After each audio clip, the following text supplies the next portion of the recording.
We'll let everybody get up in here. Let everybody get in.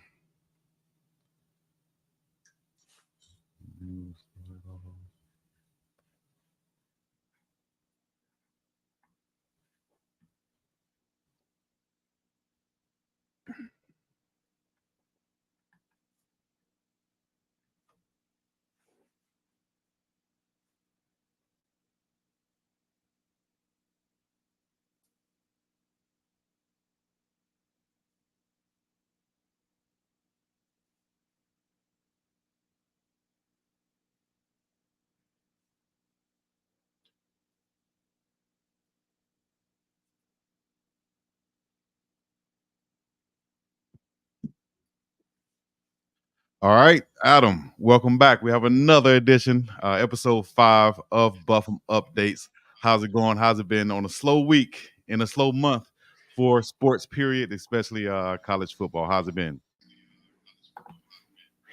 It's been great. We're getting close though, Chico. College basketball is starting to heat up here a little bit. I'm going to be out in Vegas for the Pac-12 tournament in a couple weeks. Looking forward to that. And then spring ball starts up, and there's so many storylines to talk about and things that are going to evolve throughout the course of those 15 spring practices. And then it sounds like it's going to end with a party. So looking forward to that. Hey, well, go ahead and give us a quick update. I probably should have asked you about this earlier, but go ahead and give us a quick update on the Buffs basketball that's going on. Yeah, Colorado is firmly on the bubble right now, and they've got a big game coming up against Oregon on the road next week. Their resume is lacking the quad one wins that the folks that put together the NCAA tournament seeding put a high premium on. But on the good side of that, Colorado doesn't have a ton of bad losses, and so their net rating is in the top 30, which has them in a decent position, but they can't slip up this Sunday against Stanford.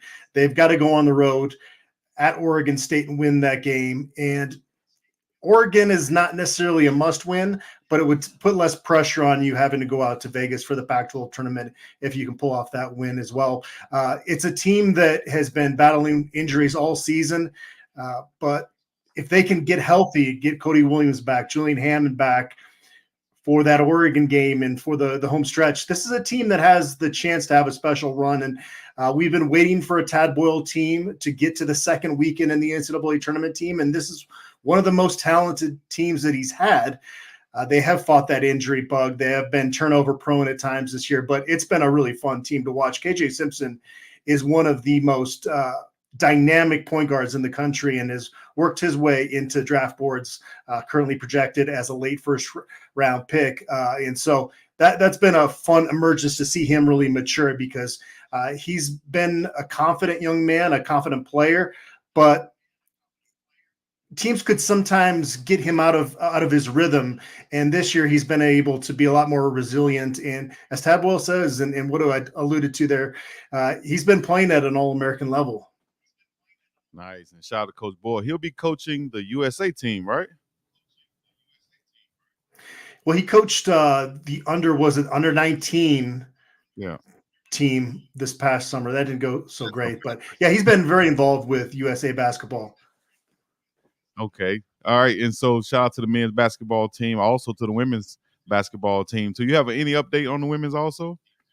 That you got to go to Brian Howell for that. But they are currently projected as a number 4 seed right now. So they've certainly had a great season as well. Yeah, I know I've been keeping like one eye on them, and they've been really balling out. They got some ballers over there. Shout out to the coach also doing her thing.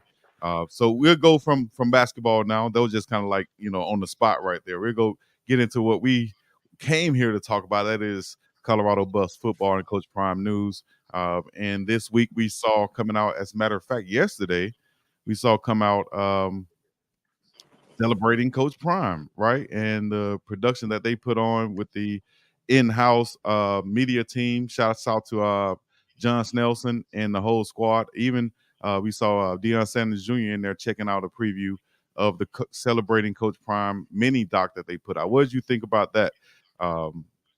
Just the whole production of it and the impact that Coach Prime has had on CU as a whole and Boulder so far since he's been there. Yeah, first off, the production level on that video was top notch. That was incredible how they kind of tied everything together. I think the word that best describes Coach Prime is unicorn. He's just somebody that has accomplished more than everybody else. When you look at his resume and what he's done on the field, off the field, the impact that he's had at CU in a short period of time, in Black history, and just the impact he's had on so many people's lives across the country. And we've felt that just covering Colorado in the comparison of what it was like before and what it's like now with Coach Prime. And it's pretty incredible how he lifts so many people up around him and gets people to want to achieve things that maybe they didn't think they could accomplish, and really instills positivity and hope in folks. Definitely.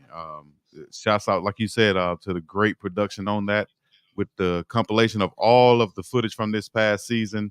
And since he arrived, just a lot of good shots in there, and meaningful content. Like you said, bringing a lot of Black culture to Boulder, into the University of Colorado, whether it's, with the events going on, with all the celebrities coming in, with just the awareness.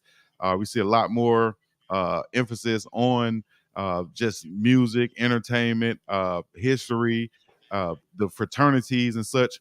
So I think a lot of inclusiveness that he's bringing to Colorado has been so important in spreading the brand globally. You see this CU logo on everything, as they said in the video, whether it's Saturday Night Live, morning shows, night shows, Super Bowl, All-Star games, whatever you see in that logo plastered, because it's now synonymous with Coach Prime. Even Shador Sanders and Shiloh and Travis, all of them, when they're seen, Colorado is seen. And I think that's a good thing overall, as it's been proven now. And I think he's bringing a whole different aspect to the coaching world. Like you said in the documentary also, it is a business. So why not treat it like a business? Why not act like a CEO? And that's where we're going nowadays. Probably one of my favorite parts of seeing it was, and it was a bunch of content I consumed this week. So I remember seeing him when he said, when he walks on the field before the game, I want you to let me know what you think about this. He said he's so locked in, he's not out there kind of speaking to the other coaches. And he said, I don't want my team to see me all lovey-dovey and hugged up with the other coach before the game. I'm locked in. I think that comes from that player mentality before the game, to be locked in. And when you have that mentality, it's not so much of the coach shaking hands and lovey-dovey before the game. What do you feel about that? And how do you think that plays into the psyche of a team to know that your coach is dialed in from the get-go? Well, yeah, you're going to do everything you can for Coach Prime because of the respect that you have for him. And that's how you see a lot of people in that building operate at a higher level, from the chef all the way down to the strength and conditioning coach. It just seems like people want to live up to Coach Prime's expectation for them. And so, yeah, that competitiveness, I think it was Matt McChesney's podcast that he had mentioned that. But yeah, he had mentioned that Chip Kelly was trying to do exactly that before the UCLA game this year, and he was not having it. But he's been super respectful to the other head coaches. He's not the one that's bringing up some of this bulletin board material that he has to react to because it becomes a big deal on social media. But he's certainly respectful before the game, and then afterwards as well with these other coaches. And at some point, you hope that they stop giving Colorado bulletin board material, because it'd be fun to talk more about actual football than how Coach Prime's mother raised him and other things that are hidden below the belt. Like Coach Prime, where I'm from, those fighting words. You say something about mama. So shouts out to Coach Prime, and shouts out to Snelly and the whole team for putting that together, and whoever else had a hand into producing that. Great job, 100%. And shout out to Matt McChesney also. I don't have this up here, but he did a sit-down interview with Coach Prime as we continue, I guess, celebrating Coach Prime. And he was there face-to-face with him in the facility, right there where Coach Prime closes the deals to bring in that Louis luggage he was referring to, so to speak, with these recruits coming in. Great interview once again by a former CU player getting to sit down with Coach Prime and the whole new regime coming in there to Boulder. What did you think about that interview? And are there any parts? Sorry to put you on the spot, but are there any parts that stand out to you right now, other than what we just mentioned? Well, first off, I was happy for Matt because I've known him for so long. He was a player at CU in 2003 when I started covering Colorado. And when he retired from the NFL and started up 6-0 Strength, I got to do a lot of recruiting coverage with him because beyond my CU recruiting coverage, I was also doing Colorado Preps coverage at the time. And so I spent a lot of time in his gym, and he has a gruff exterior, obviously, and he'll come at you on social media. But when you get to know Matt, and he's got a huge heart, he's always got these kids' best intention at heart. And he's put so many guys that were kind of fringe college recruits to take their game to the next level and get that scholarship offer. I mean, I don't even know if Matt knows the count of how many guys he sent off to college at this point, because he's done such a great job working, especially with the offense and defensive linemen. And you'll even see NFL guys in the offseason come to his gym to get work in with him. And so he did a great job with that in kind of bigger picture topics with Coach Prime. And so it was cool to see him in the facilities. Yes, for sure. Shouts out to his 6-0 Academy and what he's doing with all of those kids and those prospects. I think he had the center from University of Michigan in the national championship game this year. I saw him tweeting about that, and a few other guys all around the country that he's been having a hand in.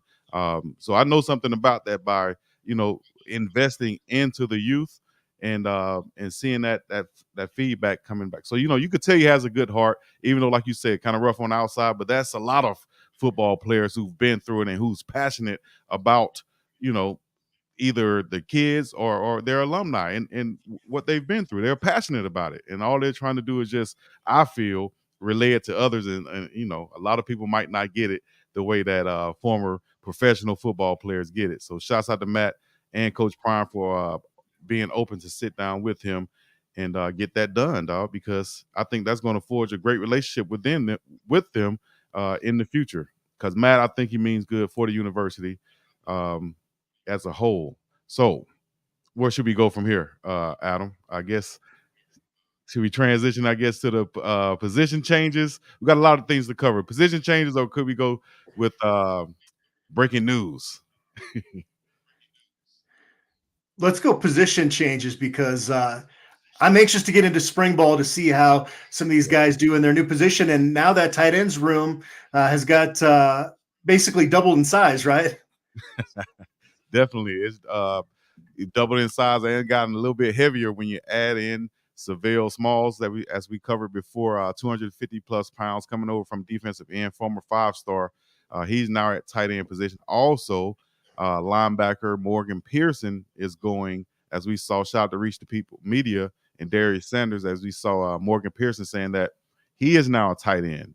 And also he said that Coach Corey, director of player personnel, brought him in and basically asked him, hey, and told him, basically not asking, but told him, hey, I've been watching your film, and I forgot, hey, you got some nice hands. You can really catch the ball. And what do you think about coming over to a position of need right now for us at tight end? And he said he was all willing to do it. Himself and Savell are looking to get on the field a lot more than they were last year. Additions to the tight end room, along with Shimon Mateer.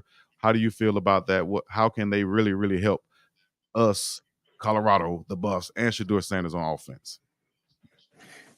Yeah, they're both good football players, but it kind of looked like they were going to be potentially buried on the depth chart on defense. And then you have a need at tight end. We don't know if Luis Passarello is going to be in the mix. He missed all of last season with a torn ACL.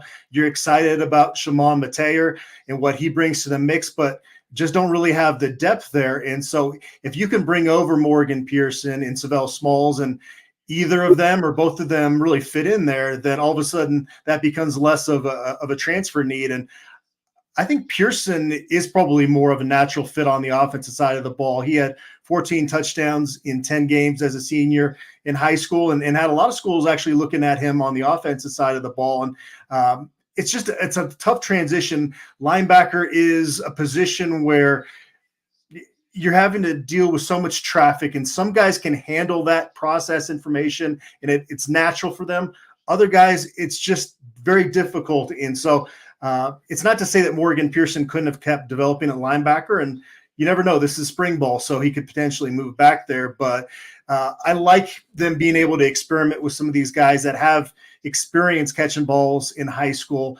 Savell Smalls was a pretty dynamic player when he was used situationally in offense in high school. So instead of these guys maybe not being part of the mix, now all of a sudden they've got a great opportunity to audition for a role at a position of need. Yep. And I think that's going to be huge for the offense because they're bigger bodies who can contribute in the run game also at the end of the line. And Pearson being probably a more of a, in my opinion, athletic type tight end. I think he can get into that slot, learn the position though, and get into the slot and make some moves out there. So it'll be interesting to watch those guys make that change. We also had a couple other guys. Those guys went from defense to offense, but we also had two go from offense to defense in the young guys of Adam Hopkins and Isaiah Harge. Both of those guys will be redshirt freshmen, if I'm not mistaken. But Adam was actually all state on offense and defense, first team defense, second team offense his junior year, had a pick and returned for a touchdown. Looked pretty good on defense. My thing is when you come over from offense wide receiver and you go to defense, a lot of times defensive backs are described as wide receivers who can't catch. So fast guys who can't catch. So when you put over on defense at that cornerback position, fast guys who can catch, former wide receivers like we've seen Richard Sherman, for instance, come to my mind. He played wide receiver at Stanford, then cornerback and one of the best in the league. Travis Hunter, you see getting a lot of picks. Can that translate to maybe what Coach Prime is looking for? A lot of turnovers on the defensive side of the ball by putting these former wide receivers on the defensive side now. Yeah, it's a good point. And I remember really looking over Adam Hopkins' film when he was a late addition to Coach Prime's first recruiting class in Colorado. And I came away from that thinking that I like the defensive film actually even a little bit better than what he did offensively. Omarion Miller looked like more of kind of the natural receiver that was going to come in and make more of a big impact. And I was wondering, is Hopkins going to move over? And it didn't take a whole lot of time because he had actually spent some time practicing on the defensive side of the ball last year. Harge as well kind of went back and forth between offense and defense. Harge actually got his experience playing quarterback kind of out of necessity in high school. At St. Thomas Aquinas, they had a bunch of injuries at cornerback, and so they had better depth at receiver. So he moved over to corner, and it did seem like a pretty natural fit for him. He's got really elite short area quickness. It's going to be tough, I think, for either of those guys to get to the top of the pecking order, whether they're receiver or cornerback. But I do like the fit of both those guys, and it evens out the scholarship depth chart a little bit better too, in terms of when you look at the total numbers for receiver and cornerback.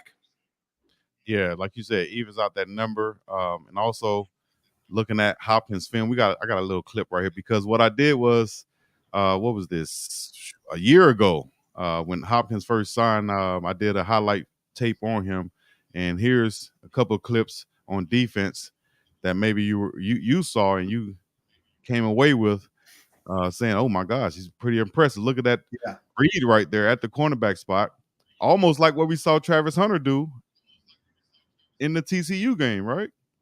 Yep. Let him go inside, getting his eyes on the quarterback right there, and making the play, picking it off, taking it to the house right here. So if we can have those type of game changers.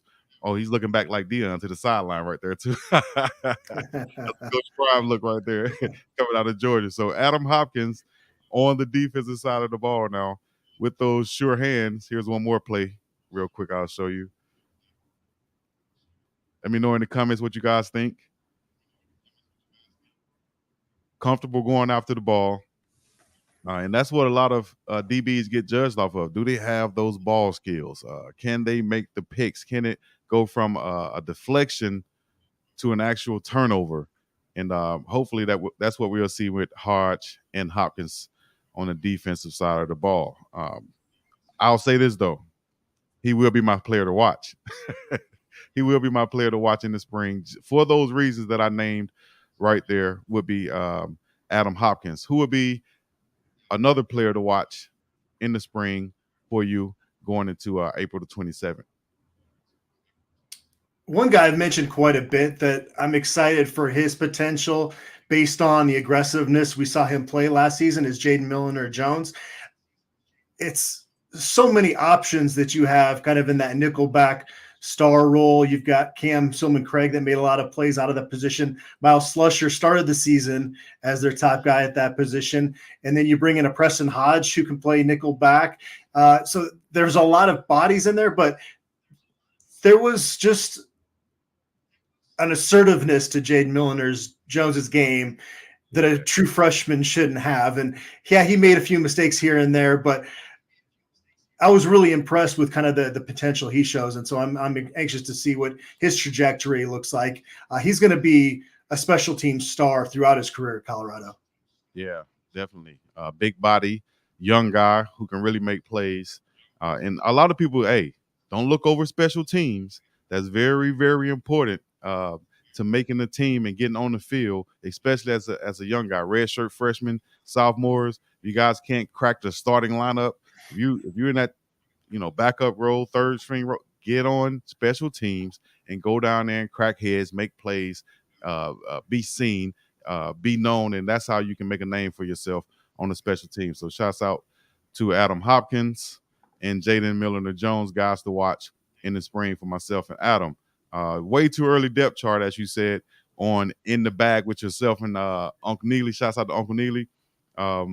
You guys just did y'all second show 2.0. You gave your expressions and thoughts on the way too early depth chart.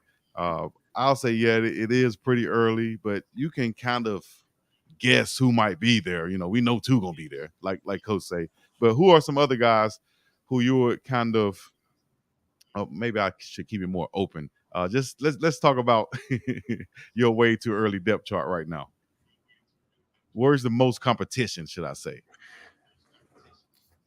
I had to sit there and pause when I got to cornerback. Obviously, Travis Hunter in one spot, but you could really make a case for Omarion Cooper, Preston Hodge, Cormani McLean, DJ McKinney.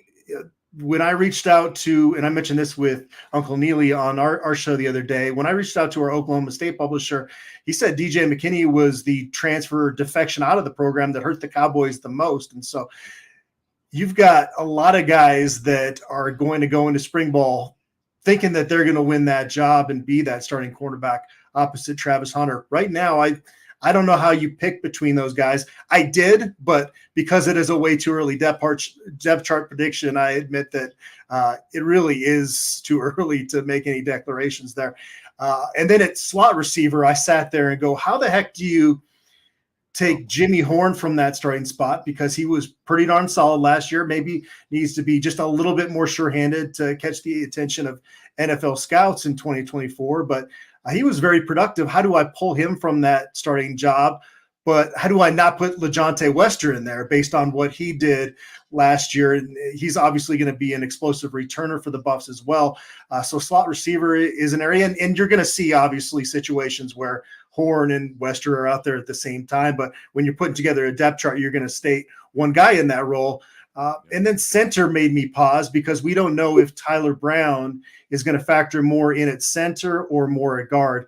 He has mentioned publicly that he's been working on his snaps and been working with Shedeur on that this offseason. And so is he the top candidate to get your best five out there on the starting offensive line? Or is it Yakiri Walker that was the starter at UConn last year and is somebody that has held his own in the weight room this winter? Is Hank Zielinski, somebody who saw action as a true freshman last year, going to be contending for that job? So that was a tough position. And then I mentioned the nickelback star role. There's just so many guys that could factor in there. They have a lot of versatility in the secondary when you look at both cornerback and safety. A lot of interchangeable pieces back there. Yes, indeed. You hit all of them on the head right there. Safety, um, wide receiver, cornerback, going to be high level of competition. So I won't piggyback on that. I'll say, man, wide receiver. Running back room is just as deep as the wide receiver room. Man, you have to look at. I'm really wondering about the defensive line, who's going to step up and be those big dogs and start there, because you have a lot of competition there too, with Coach Prime possibly looking to add more. He already said he's looking to add more, and Neely already said he's looking to add more linebackers after May also. So a lot of competition. You're going to have a guy like Draylon Miller coming into the wide receiver room also. Just more and more talent being added on top of talent that's already there. DJ McKinney, Preston Hodge, Money McClain, those freshmen, redshirt freshmen, even the walk-on, Israel Solomon and them, they have a chance to make a name for themselves and get on the field. So I'm looking to see, especially that opposite of Travis Hunter cornerback spot. Can someone step up and make the opposing quarterbacks as nervous about throwing to them as they are about throwing to Travis Hunter's side? Make them think about that. And I think if you can have a big cornerback like McKinney, aggressive corner like Hodge, who can play multiple positions, that's going to give us a lot of versatility on that defense. And I said on my live yesterday that a guy like Herman Smith III, coming from Idaho State, with Jackson State, he's a bigger thumper type safety. And I saw him be very productive on special teams and at the safety spot at Jackson State. Can he do that at Colorado, or will he be like a Trevor Woods and bulk up as it looks like he has and move down to that weak side linebacker position and give us a lot of versatility on third downs and longs and passing situations like that? A lot of interchangeable pieces. We'll see what Coach Livingston does on that defensive side of the football, but you can't be more excited about that, with all the talent that we have. But Coach Prime said we're always trying to elevate, always trying to get better. So I expect even more pieces to be added. Let me see. And there's going to be guys that right now we're super high on that are somehow going to find themselves third on the depth chart coming out of spring ball and are going to hit the portal. And so there's going to be kind of that another wave within the roster of guys that don't see playing time in the future for them at Colorado, and they go somewhere else and then kind of fill in those gaps. So the roster turnover is definitely going to continue leading up to preseason camp. Yeah, man. Can't wait. Also, we got our big fella, the 16 touchdown rusher from Houston. Pretty much got healthy last year.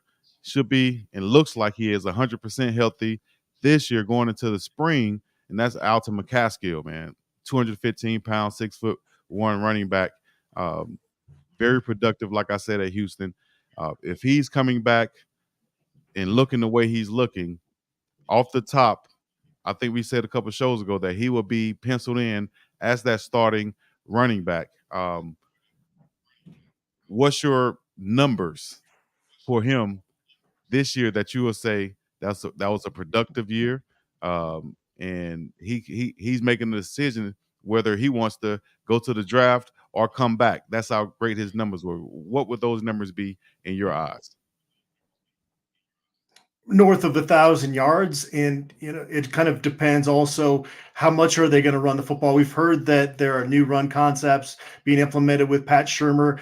We've heard the emphasis of how they need to be more balanced as an offense in 2024 as compared to last year. I think even my grandmother that knows nothing about football took that away from last year. So they know that they got to be more balanced, but it still is going to probably be more pass in the run, right? So what does that average yards per carry average look like for Alton McCaskill?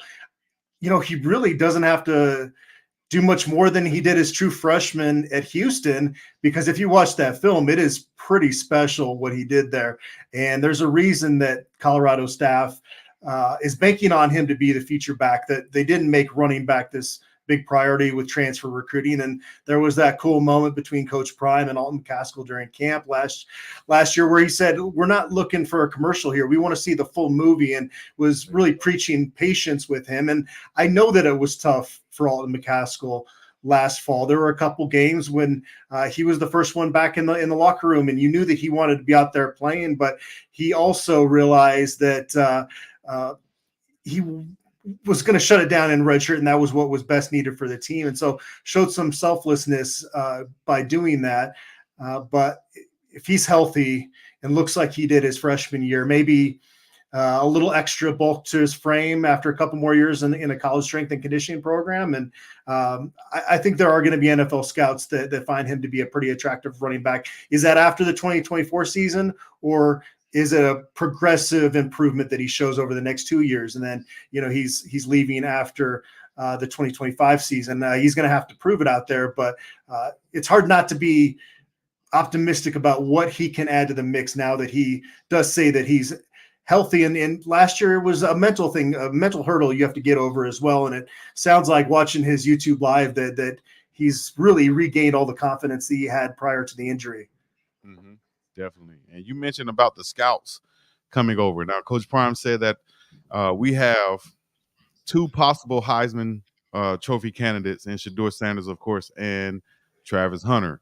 Possible top 3-5 picks in Shedeur Sanders and Travis Hunter, right? So scouts going to be there every practice to look at them and see what they're doing. That's also that is also going to give this guy a chance to be seen, that guy a chance to be seen. It goes the same way in recruiting, right?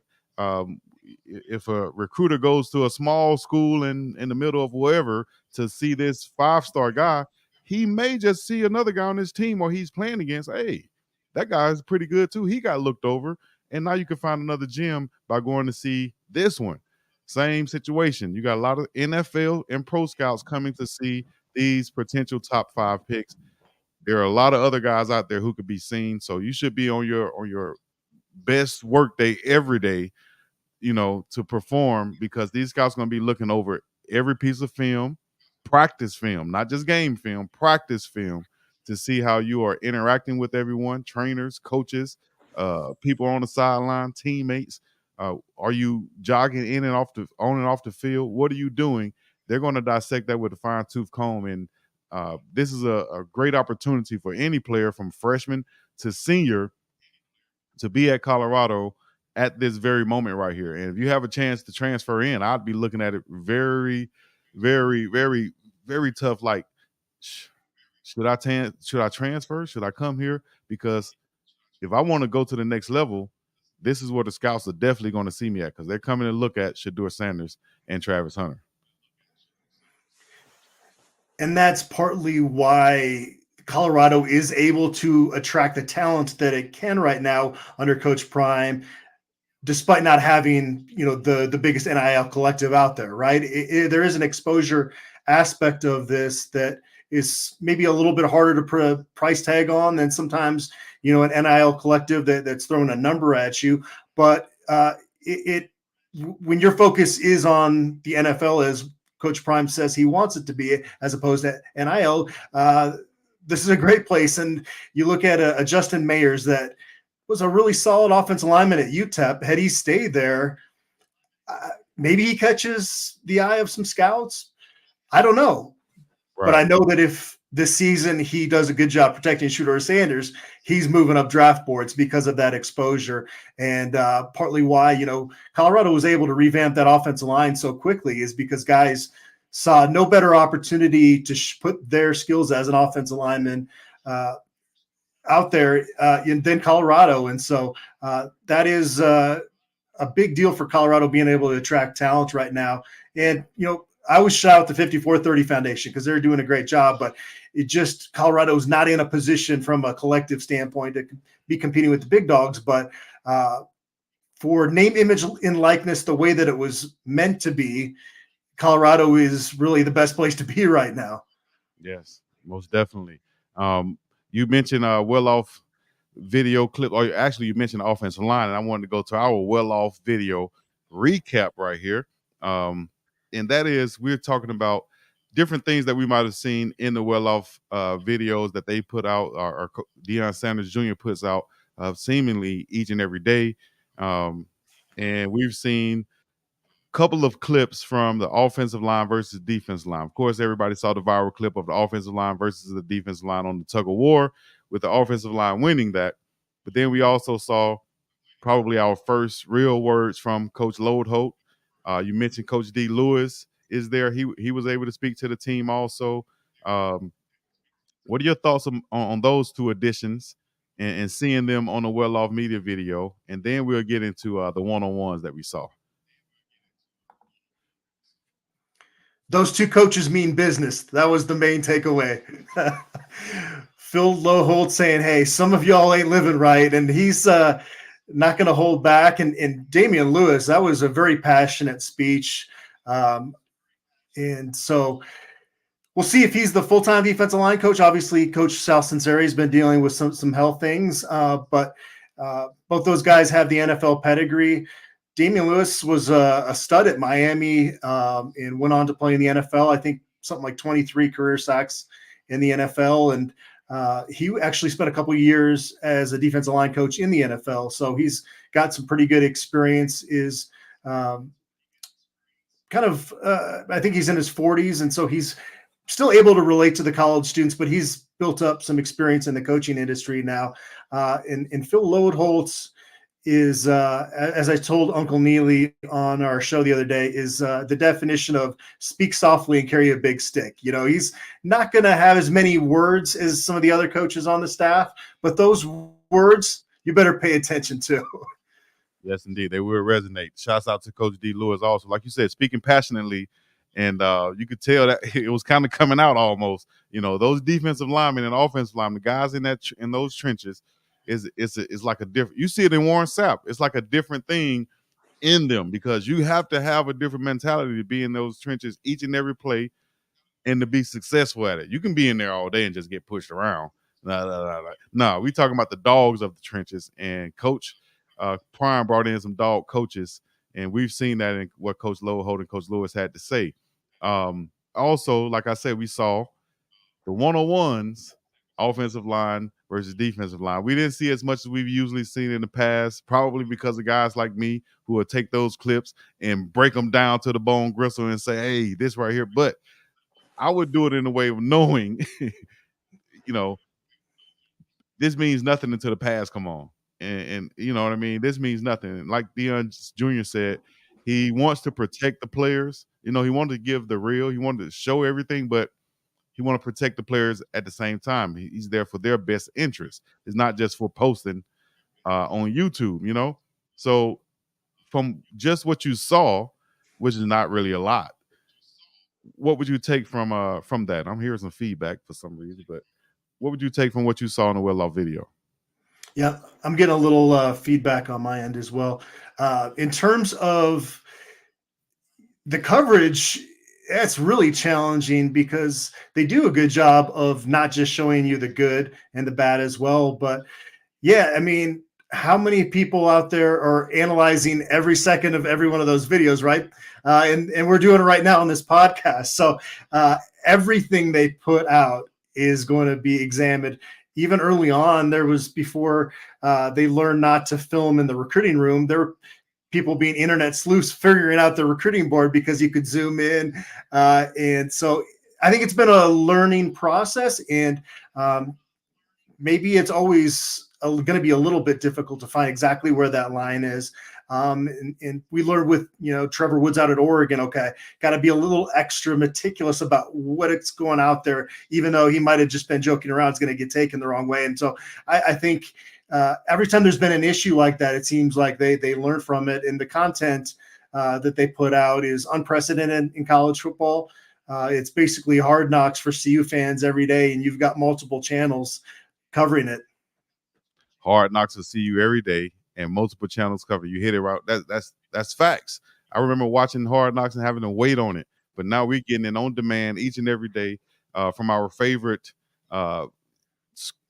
school entertainment source, personalities, celebrities, and everything with Colorado and Coach Prime. Everything is encompassed in that in one. So I'll ask you this question though. You don't have to go too much into it, but we can talk about this a little bit since we kind of hit on it. Coach Prime in the Buffs, Adam and Chico discusses the dynamics of breaking news and making content around Coach Prime and the Colorado Buffaloes. Why I bring this up is because there are so many ways, and I'm sorry, I'm getting feedback for some reason. There's so many ways to break content or to break news, should I say, out there, and to be sensitive to the same way Dion Jr. He could be posting all of these clips. You know, some people getting beat, some people winning, and the person that might be getting beat might be affected by it in some way just by him posting it. So it's the same way with us breaking news, or even journalists or whoever breaking news, right? How do you finesse that? How do you um, put it out there in a way to be sensitive to the subject that you are speaking about, but also being factual and staying true to what the story is? Well, you hear that saying, it's better to be right than first.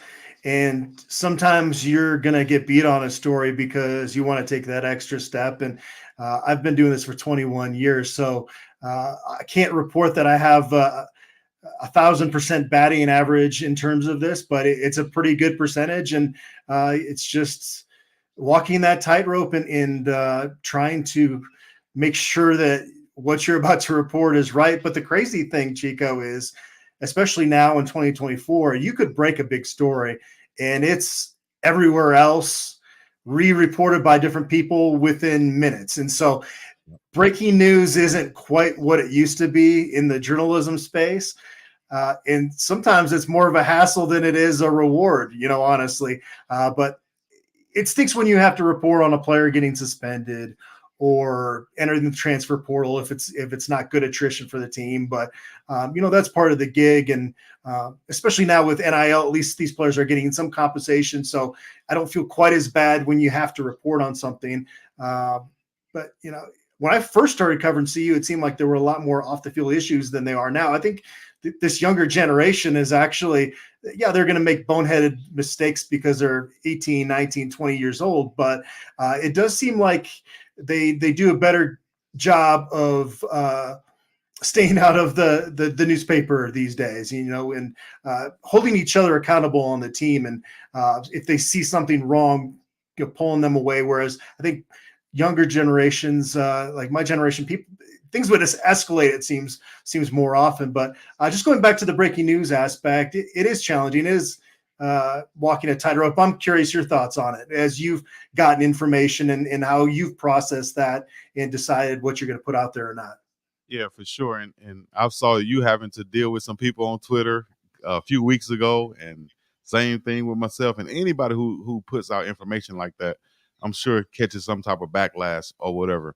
Myself, like you said, is not really breaking news nowadays because it gets regurgitated and aggregated basically and put on other sites, whether they give you credit for it or not. It's out there, and you never know where it really came from, unless it was like a situation where they say, "Oh, only he could know that because of whatever reason." So it's a fine line, like you say, you have to walk. You have to protect your sources also. And that's why you do it the way that you do it. You don't want to out anyone that you're getting information from. So you kind of have to finesse it. And I learned last week you can't be so excited about saying some things or sounding excited. So you have to watch your tone and watch your delivery. But as the great scholar Charleston White once said, "You worried about my delivery? Are you worried about the message?" So it's a lot of ways you could take it, but the main thing is do your due diligence and be respectful, I think, and try to put the facts out there. And at the end of the day, I think that's what will prevail. Was it factual? Was it factual? And that's my take on it. Moving forward. Sorry for the feedback. We will try to fix that. I don't know what happened. We were perfect before the show, and then all of a sudden, once we started, I started hearing some feedback. So, Adam, I think you can take it from here as far as anything else while I try to see if I can master this feedback. We only have a few more minutes left in the show. Thank you guys for joining in. Tell us a little bit more, Adam, about what we had to cover before we go to our last subject on the Sanders versus Hunter real quick. All right. Yeah, no, I'm getting the reverb now too. Well, we'll get this figured out before the next show. But yeah, there was some good video on Well Off Media this week where there was a little interaction between Coach Prime and Travis Hunter in the hallway. Is that what you're talking about, Chico? Oh, yeah, for sure. And I can cut to it right now as we're bringing up, and I'll see what the people think about this. Sanders versus Hunter. This is our chat question of the week. Maybe we'll start doing this first so the chat can be engaging in it right now while we're going through the show, and then we can get to some chat answers at the end of the show. So you saw this on the Well Off Media, and I wanted to know, in this prime, as you see the picture right here with Coach Prime, or Deion Sanders, should I say, at his in his Florida State uniform with that number 2 on, and Travis Hunter in their prime, if they were going against each other, like let's say this year Colorado was playing Florida State from 1988, right? And you got Coach Prime, Deion Sanders out there facing Travis Hunter. Would that matchup go like we see on the Well Off Media video? or would you see Travis getting some receptions? What is your take out of 10 reps, right? Travis on offense, Coach Prime on defense. How many catches? Well, first off, Corey Phillips' reaction on social media was great because he's the man in charge of putting together this roster and making sure that there's talent across the board. And he's saying, "Come on, Coach, what are you doing to my star two-way player here?" But I would say, Chico, that Coach Prime would have gotten the better of that matchup overall. I mean, Coach Prime in his prime in the NFL took away like half a field in terms of the other team's ability to throw the football. Travis Hunter probably has a case, though, because it was just a year ago that Coach Prime was telling us, the media, at a press conference that at the same stage of their career, Travis Hunter's better. So Coach Prime is kind of making a case for Travis Hunter, although I got to go with Coach Prime. What do you think? Oh, man. Well, key thing, you said he was locking down the field in the NFL, that one side of the field in the NFL. In college, not to take anything away from him, he did the same thing in college too, but we're talking about in college, him versus Travis, and with him saying that Travis is at a better spot or a better player than what he was at this point in his career, I think kind of tells what would probably happen here. Now, it won't be a 9-1, 8-2 type deal. I think it'll be a 6-4 type deal, probably even a 50-50. It'll be very close, I think. But don't get me, Coach Prime. Don't come at me, dog. Don't come at me, dog. But I'm taking Travis. I'm taking the offensive side. I'm taking Big Trav on the offensive side because just for evolution purposes, I think nowadays the athletes are just that much better, whether it's from the diets, whether it's from the exercises, whether it's from watching the guys in history, whatever it is. Prime is stronger now because he's a grown man or NFL strength, but I'm talking about when he was a sophomore or junior at Florida State versus Travis Hunter right now, dog. That'll be a great matchup, but I'm taking Big Trav. So Coach Prime said that he never trash talk as a player. But if they did match up in their prime of their college career, how much bravado and getting up in each other's faces happening throughout because I think they're both going to get theirs right at different times of the game. That's not going to be a lopsided matchup, but how competitive does that get during the game? Is it turning into Andre Rison where they're going after each other, or is it more of a respect factor they have for each other?